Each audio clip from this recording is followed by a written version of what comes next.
മലയാളികൾക്ക് ഏറെ ഇഷ്ടമുള്ള താരദമ്പതികളാണ് പൃഥ്വിരാജും സുപ്രിയ മേനോനും.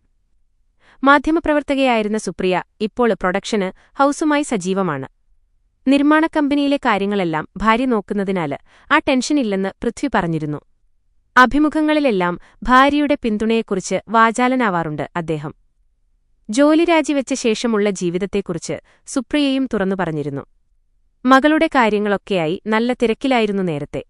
അവളിപ്പോൾ സ്കൂളും ഗിറ്റാര് പഠനവും പാട്ടുമൊക്കെയായി തിരക്കിലാണ്. മുംബൈയിലേക്ക് മാറിയതോടെ പ്രമുഖ ഇന്റർനാഷണല് സ്കൂളിലാണ് അലങ്കൃത പഠിക്കുന്നത്. ഡാഡയുടെ സിനിമയിലൂടെയായി അലങ്കൃതയുടെ പാട്ടും പുറത്തുവന്നിരുന്നു. അവസാന നിമിഷമായിരുന്നു അങ്ങനെയൊരു തീരുമാനം. എത്ര കാശ് കിട്ടുമെന്നായിരുന്നു അവളുടെ ചോദ്യം. ഓൺലൈനിലൂടെയായിരുന്നു ആലിയോട് സംസാരിച്ചത്. സുപ്രിയയും കൂടെ ഉണ്ടായിരുന്നു. ഈ അങ്കിള് ഭീകരനാണെന്നൊക്കെ പറഞ്ഞ് പൃഥ്വിമോളെ പേടിപ്പിച്ചിരുന്നു. എന്നാല് അവൾക്കങ്ങനെ പേടിയൊന്നും ഉണ്ടായിരുന്നില്ല. പറഞ്ഞുകൊടുത്തതുപോലെ തന്നെ പാടിയെന്നായിരുന്നു ദീപക് ദേവ് പറഞ്ഞത്. അപൂർവമായി മാത്രമാണ് പൃഥ്വിയും സുപ്രിയയും മകളുടെ ചിത്രങ്ങള് പുറത്തുവിടാറുള്ളത്. സെലിബ്രിറ്റി കിഡ് ലേബലില് മകള് വളർന്നുവരുന്നതിനോട് താൽപ്പര്യമില്ലെന്നായിരുന്നു ഇരുവരും പറഞ്ഞത്. പൃഥ്വി സുപ്രിയ വിവാഹ ജീവിതം 15 വർഷം പിന്നിട്ടിരിക്കുകയാണ്. ജീവിതാവസാനം വരെ അലങ്കൃതയ്ക്കും സോറോയ്ക്കുമൊപ്പം സന്തോഷത്തോടെ കഴിയാന് പറ്റണേയെന്ന പ്രാർത്ഥനയുണ്ടെന്നായിരുന്നു സുപ്രിയ പറഞ്ഞത്. ഹാപ്പി ആനിവേഴ്സറി പാർട്ട്ണര്, കൂടുതൽ യാത്രകളും കണ്ടെത്തലുകളുമൊക്കെയായി മുന്നോട്ട് എന്നായിരുന്നു പൃഥ്വി കുറിച്ചത്. സെലിബ്രിറ്റികളടക്കം നിരവധി പേരാണ് പോസ്റ്റിന് താഴെയായി ആശംസകൾ അറിയിച്ചിട്ടുള്ളത്. ഇതിനകം തന്നെ രണ്ടുപേരുടെയും പോസ്റ്റുകൾ വൈറലായി കഴിഞ്ഞിട്ടുണ്ട്. അഹങ്കാരി, അധികപ്രസംഗി, പ്രായത്തിനനുസരിച്ച് സംസാരിക്കാനറിയില്ല, എന്നെക്കുറിച്ച് എന്തൊക്കെ കുറ്റങ്ങൾ പറയുന്നുവോ അതൊക്കെ സുപ്രിയയെക്കുറിച്ചും പറയുമായിരുന്നു.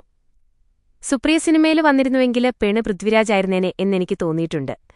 എന്നെക്കുറിച്ച് പറയുന്ന കുറ്റങ്ങളെല്ലാം സുപ്രിയയെക്കുറിച്ചും പറയും. അതെനിക്ക് ഉറപ്പുള്ള കാര്യമാണെന്നായിരുന്നു മുൻപൊരു അഭിമുഖത്തില് പൃഥ്വിരാജ് പറഞ്ഞത്.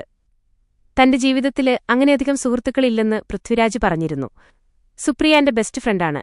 എന്നെ വളരെ നന്നായി അറിയാവുന്നതിലൊരാളാണ് പുള്ളിക്കാരി.